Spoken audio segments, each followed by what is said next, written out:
भारताच्या सेंट्रल जेलमध्ये 300हून अधिक कैदी फाशीच्या शिक्षेची सुनावणी कधी होईल याची वाट पाहत आहेत, तर 50हून अधिक वाट पाहत आहेत फाशीच्या शिक्षेची. त्यांना प्रतीक्षा आहे सुप्रीम कोर्टाच्या आदेशाची. फाशी होणाऱ्यांच्या या यादीत संसदेवर हल्ला प्रकरणी दोषी असलेला मोहम्मद अफजल गुरुच नाहीये, तर आपल्या देशात असे अनेक अनोळखी चेहरे कित्येक दशकं जेलमध्ये आपल्या मरणाची प्रतीक्षा करतायत. त्यांची कायदेशीर लढाई संपली आहे आणि पुढे लढण्याचं बळही संपलंय. आता फक्त ते दयेसाठी याचना करू शकतात किंवा राष्ट्रपतींकडे दयेचा अर्ज. हे सगळे कैदी हयात असूनही नसल्याचं जगणं जगतायत. फाशीची वाट पाहणारे 52 गुन्हेगार अपराधी आहेत की नाही यावर आपल्याला चर्चा करायची नाहीये. हे असे गुन्हेगार संख्येने नेमके किती आहेत? फाशीची प्रतीक्षा म्हणजे नेमकं काय? या गुन्हेगारांच्या नातेवाईकांचं जगणं कसं आहे हे आपण पुढच्या अर्धा तासात बघणार आहोत. अंबाला सेंट्रल जेल, मंगळवारचा दिवस.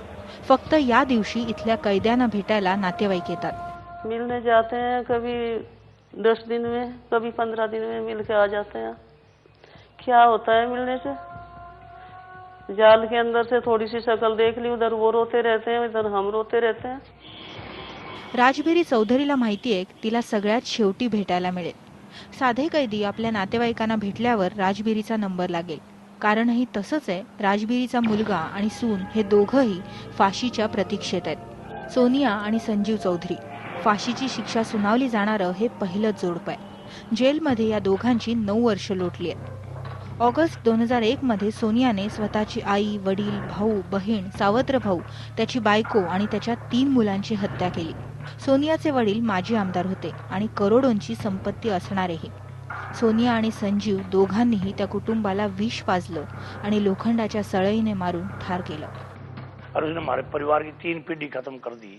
तो हमारी सोनिया क्या लगा है? वो द्रौपदी है, बच्चे खानी, डाकण, ऐसे को तो चुराए खड्या करके गोळी मारे.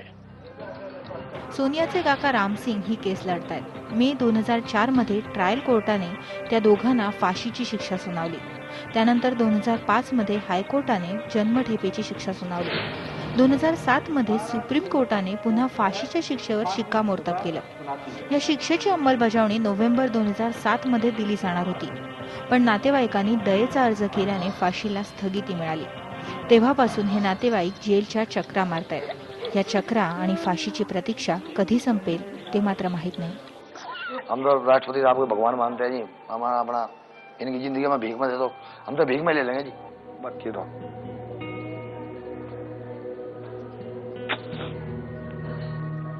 बहुत सफर किया मैडम, 9-10 साल बहुत बुरा हाल हमने देखा जो.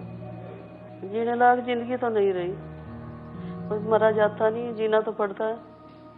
बच्चा कहता है मम्मी कब आवेंगे, मम्मी कब आवेंगे मेरे मम्मी पापा. अभी उसका जन्मदिन था 18 जुलाई को. उस दिन कह रहा मेरा जन्मदिन है, मेरे मम्मी पापा के साथ कब मिलाऊंगा, मैं अपना बनाऊंगा मैं अपना जन्मदिन.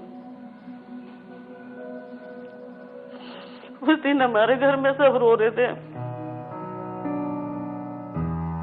बेटा मैं आपकी माँ का फ्रेंड सारा बनना चाहती हूँ. A bond between father and son. फक्त 2 वर्षाचा असताना त्याने आईला पाहिलं होतं. आज तो आईशी बोलतो, तेही पत्रांमधून. क्या आप मुझे अपनी बेस्ट फ्रेंड बनाओगे? मैं उन्हें बहुत सारे लेटर्स लिखता हूँ कि I miss you very much, I love you. आप वेट कर रहे हो उनके लिए कि वो जल्दी से आए? मैं उनके लिए डेफिनेटली वेट कर रहा. घरातली संपत्ती हे या वादाचं मूळ होतं. मुलाला धोका आहे असं संजीवच्या घरच्यांना वाटतं, म्हणूनच त्याची ओळख उघड करू नये असं त्यांना वाटतं. तर दुसरीकडे रामसिंग विचारतात, सोनिया आणि संजीव अजूनही का जिवंत आहेत? जब गवर्नर ने लिख दी, पी चिदम्बरम गृह मंत्रालय ने लिख दी, होम डिपार्टमेंट ने, तो राष्ट्रपति ने क्या रखनी थी? इतने बड़े खूनियों को लाइफ दे दी जाएगी, फिर वो खूनी क्या है? वो तो बाहर और ज्यादा कम क्लेम होगा.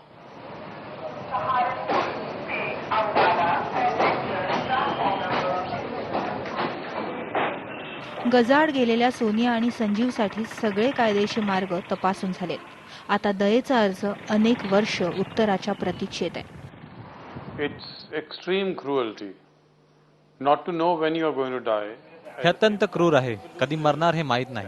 रोज रोज मरण्यापेक्षा एकदाच मारून का टाकले जात नाही? Better to kill them once than to have to kill them every day.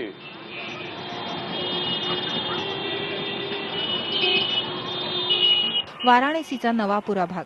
खेळणी बनवणाऱ्या लक्ष्मण चौहानने गेल्या 14 वर्षांमध्ये जवळपास 16 लाख रुपये खर्च केले. तो आपला भाऊ सुरेश आणि मेहुणा रामजीची केस लढतोय. 1997 पासून ते दोघंही नैनी सेंट्रल जेलच्या गजाआड आहेत. जमिनीच्या वादावरून सुरेश आणि रामजी यांनी एकाच कुटुंबातल्या 5 जणांना ठार मारलं. याच घरात त्यांनी भावासह वहिनी आणि मुलांना कुऱ्हाड तसंच चॉपरने मारलं.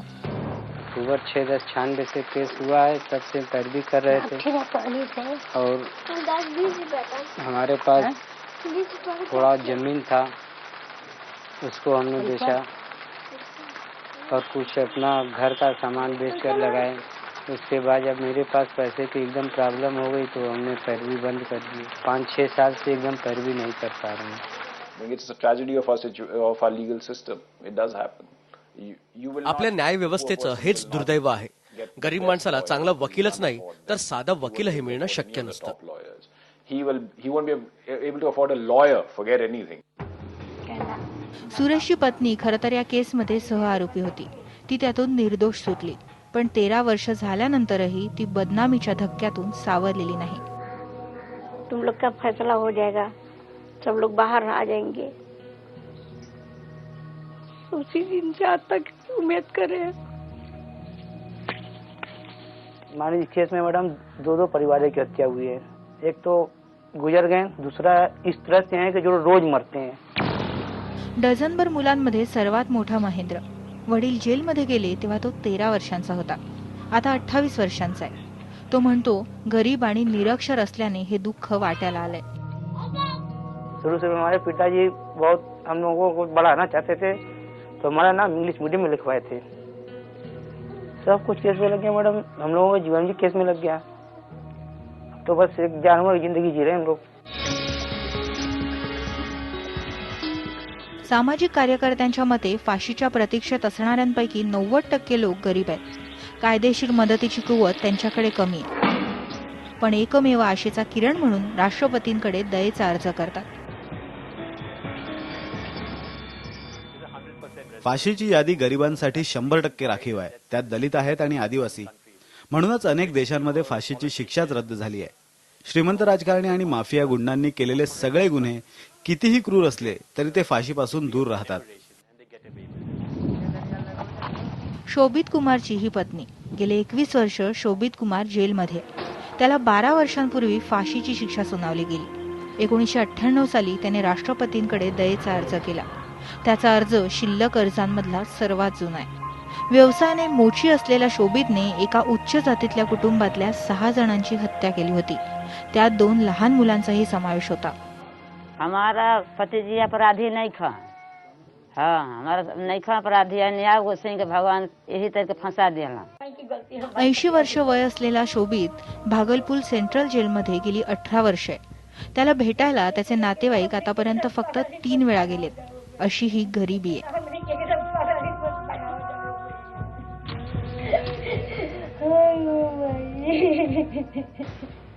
जना के घर में कि माने एकदम उजाड़ होगा, वो घर में कैसे जिया तन्या.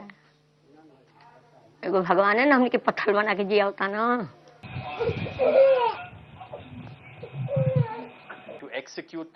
जेलमध्ये 10 ते 12 वर्ष काढल्यानंतर फाशीच्या शिक्षेची अंमलबजावणी म्हणजे दुप्पट शिक्षा भोगण्यासारखं आहे.